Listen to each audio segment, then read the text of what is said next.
Asprāts, jauneklīga enerģija, kas tur vēl bija, tie visi vārdi ir attiecināmi uz mūsu jaunā rubriku cikla. Nākotne sākas tagad pirmo viešņu, un tā ir Prata Vētras menedžmenta vadītāja. Un kā es iepriekš pieteicu, iespējams aizņemtākā sieviete Latvijā. Jauškā, Čāja. Okay, es gribētu dzirdēt izskaidrojumu, kā tu nonāci līdz tādam secinājumam. Jo personīgi mēs nebijām pazīstami, un man tas vienkārši tāda sajūtiņa par tevi. Bet tu vari to atspēkot vai piekrist. Es domāju, ka man ir vispirms sveiki. Jā, un priecājos būt pirmā šajā visnotaļ modernajā un svarīgajā rubrikā. Es domāju, tu teiksi studijā, bet arī studijā. Arī studijā, jaunajā studijā. Un es esmu pirms Prāta Vētras ieradusies studijā. Es varēšu tagad lielīties un teikt, haha, es esmu pirmā. Kā ar to aizņemtāko sievieti Latvijā? Es negribētu radīt konkurenci un spriedzi citu aizņemto sieviešu vidū, tāpēc es noteikti atdošu šo godu kādai citai, bet, protams, skaidrs, ka es esmu aizņemta, bet... Tajā pulkā tu esi. Jā, es esmu starp viņām. Jā.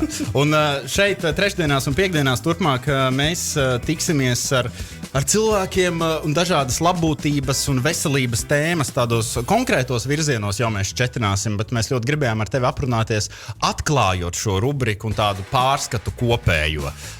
Ko tev, Aija, nozīmē vispār veselīgi dzīvot? Vai tu varētu pafilozofēt par šo jautājumu? Bet tev personīgi. Cik man ir laiks? Es tev vicināšu ar roku. Jā, tu man apstādini. Jā. Es apstādināju. Jo pafilozofēt par šo tēmu, es domāju, mēs varētu abi divi diezgan ilgi un dziļi. Principā, es jau esmu to teikusi, ka es neesmu pats visveselīgākā dzīvesveida piemērs. Es dzeru par maz ūdens, es daudz strādāju, es daudz stresoju, bet es apzinos, ka es tam kaitējumam, ko es sev nodaru, vai kā es nepareizi kaut ko daru pēc visiem standartiem, es varu likt pretī kaut ko labu, liederīgu, kas man palīdz. Un, restīvi, manā skatījumā tas svarīgākā lieta šajā visā ir līdzsvars. Ja tu vienkārši nekrīti galējībās, ne tajā neveselīgajā, ne arī varbūt uberveselīgajā. Izbalansē. Jā, balanss, līdzsvars. Jo mūsdienās, protams, visi runā par to, ka tur ir ilgtspēja un ilgmūžība, tie ir tādi ļoti populāri vārdi šodien. Jā. Mēs gribam nodzīvot pāri simtam. Jā. Tu gribi? Tā baigi vēl nepagaidām. Nevar zināt. Es gribu zināt, kā es jutīšos, ka man būs 70. Jā, es arī tāpat saku, skatīsimies. Tad redzēs. Bet jā, ja tu tā paskaties, tad mūs aicina dzīvot ilgi, ilgāk, lietot materiālās lietas, domāt par ilgspēju, par atjaunošanu tā tālāk. Bet no otras puses, ko ar mums dara mūsdienas un mūsdienu pasaule, arvien dzīvojam mēs arvien lielākā stresā, arvien ātrākā tempā. Tas ir pilnīgi pretējs tam, lai nodrošinātu ilgmūžību. Un savukārt ilgspējas gadījumā tiek ražotas mašīnas, iekārtas no izēju materiāliem, kas kalpo arvien mazāk. Un mēs tiekam aicināti pirkt jaunu. Un kā tas iet kopā ar to ilgspēju? Es tā varbūt neiesim baigi dzīvi šajā tēmā, bet principā, tur ir tāda pretruna nedaudz. Bet tur katram pašam jātiek ar sevi galā šajā jautājumā. Aizņemtam cilvēkam, kam tomēr gribas rūpēties par savu veselību, un tu saki, ir sliktās lietas, ir labās lietas, mēģini izbalansēt, bet vai tavā dzīvē ir kaut kādi, tādi angliski saka non-negotiables, ko tu nekad neizlaidi savā ikdienā, ka tev ir kaut kāds labbūtības vai veselības lieta, kam tu vienmēr savā dienā atradīsi laiku? Visu var sarunāt. Arī ar sevi. Es noteikti nepiedaru pie tiem, kas ir tādi kategoriski, kas pasaka, nē, es šo nekad neizlaidīšu. Es varu no rīta neaiziet uz sportu, ja man ir kaut kas vēl svarīgs jādara. Bet, protams, ka es cenšos sportot, es cenšos vairāk staigāt, jo es ļoti daudz sēžu, gan darbā, birojā, gan mašīnā. Bet, principā, nē, es nebūšu tas. Bet uz to fizisko aktivitāti spied. Tātad, ja mēs šajā brīnišķīgajā nozarē, kur stress ir uz katra soļa, tam visam kaut kur jānonāk un jāiznāk no mums ārā, vai ne? Jā, principā es uzskatu, ka fiziska slodze, neteiksim, ne rakt grāvi, bet vienalga darīt kaut ko fizisku, tas ļoti, ļoti nomierina prātu, jo vienkārši nav iespējams padomāt, jo tu esi piekusis. Noklausīsimies Aijas mīļākās grupas Prāta vētra Mēlužu staciju, un tad turpināsim sarunu, paķidāsim to, kas notiek Prāta vētras koncertūrēs ar Aijas psihi un fizisko stāvokli. Lūk, Prāta vētras menedžmenta vadītāja Aija Auškāpa ir ciemos Radio SVH jaunajā studijā. Aija, čau tev vēlreiz. Čau. Ja ieminējos par tām koncertūrēm, ja man jāiedomājas tavā dzīvē, kas ir tāds, kas varētu būt saspringts, stresains periods, es pieņemu, ka tā koncertūra, tad, kad tā notiek, varētu būt tas periods. Kā tu tur ar sevi tiec galā un to miega trūkumu, ko es pieņemu, ka tas tur ir? Šeit ir viens noslēpums. Galvenais ir labi sagatavoties un nokomplektēt spēcīgu komandu.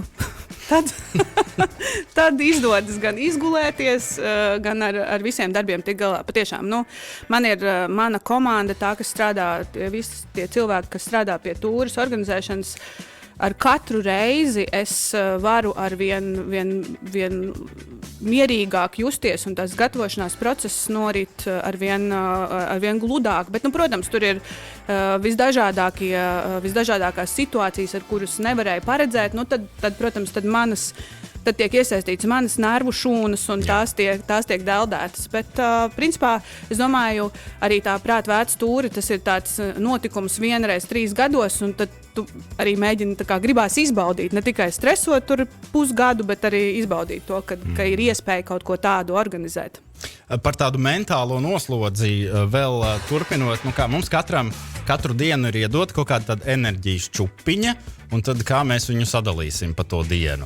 Un ja cilvēkam ir daudz tie notikumi dzīvē, vis kaut kur jāskrien, viss prasa enerģiju, vai tev ir kāds, vai kā tu esi iemācījusies, kā tā ejot dienā uz priekšu, kam iedot cik to enerģiju, kā tu tā izsortē? Atkarīgs no tā, cikos man jāceļas. Ja man ir jāceļas agri, tad apmēram ap 3-4 es eju pagulēt. Pēcpusdienā, man vajag tādu 20 minūtes pusstundiņu. Tad paguļu ātri, kā teica Arnolds Švarcnegers, ja tev nepietiek laika gulēt, guli ātrāk. Jā, tas ir vienkārši burvīgs teiciens. Tātad es ātri paguļu, tad es pieceļos, un tad es varu līdz vakaram atkal turpināt strādāt un darboties un stresot vai vienalga. Bet kaut kam ir jāiemācās, tātad, ja daudz to lietu dzīvē, ja daudz cilvēku no tevis kaut ko grib, es pieņemu, ka ir jāiemācās arī pateikt nē kādam, vai ne? Jā, bet ar to man iet grūti. Jā, jo man šķiet, ka, ja es varu palīdzēt, tad es arī gribu palīdzēt. Un, protams, ir kaut kāds brīdis un situācija, kad es gribu izslēgt telefonu un nerunāt ne ar vienu, bet tas ir ļoti reti, jo man arī patīk to darīt. Man patīk, ka man ir kaut kāds liederības koeficients. Un noslēgumā vēl mums tāda filozofiska nots, bet tā es arī gribēju iesākot šo rubriku ciklu, pēc tam runāsim par kuru vitamīnu dzert un tā tālāk. Bet, vai tu piekristu tam, ka mūsdienās, ja mēs mēram bagātību cilvēkiem, ka tās vairs nav kaut kādas mantiskas vērtības vai mašīnas, vai kā mēs runājam pirms tam pirkt nākamo plasmas lietiņu, tad recyklot un pirkt atkal nākamo, vai varbūt veselība kļuvusi ir par to tādu lielāko valūtu mums visapkārt? Es domāju, ka noteikti, jā, jo mēs, kā jau iepriekš arī teicu, mēs to veselību arī ļoti, ļoti daudz tērējam, ļoti daudz prasām no sevis, tāpēc tā ir valūta. Un man patīk domāt, ka katram cilvēkam ir dots noteikts skaits elpas vilcienu, kas viņam pienāks šajā dzīvē. Un tad tas aktuālais jautājums, kā izmantot, kā lietot šos elpas vilcienus kvalitatīvi. Jā. Skaisti, uz tādas skaistas nots. Daudz nedomājiet gan par tiem elpas vilcieniem tā ikdienā, jo man liekas, ka tur var... Nesāciet skaitīt līdzi. Jā, tas neko labu jums arī nedos, es domāju. Paldies, Aija, tev, ka atnāci. Turpināsim trešdienās, piekdienās runāt par veselību. un ļaušu tev skriet tālāk savas nākamās enerģijas saujiņas apkārt dāļāt. Izstāst, ka vēl ir palicis šodien. Jā, vēl nav 3 pulkstenis. Visu es to neatņēmu. Paldies par viesmīlību. Un lai forši snapiņš. Čau! Čau!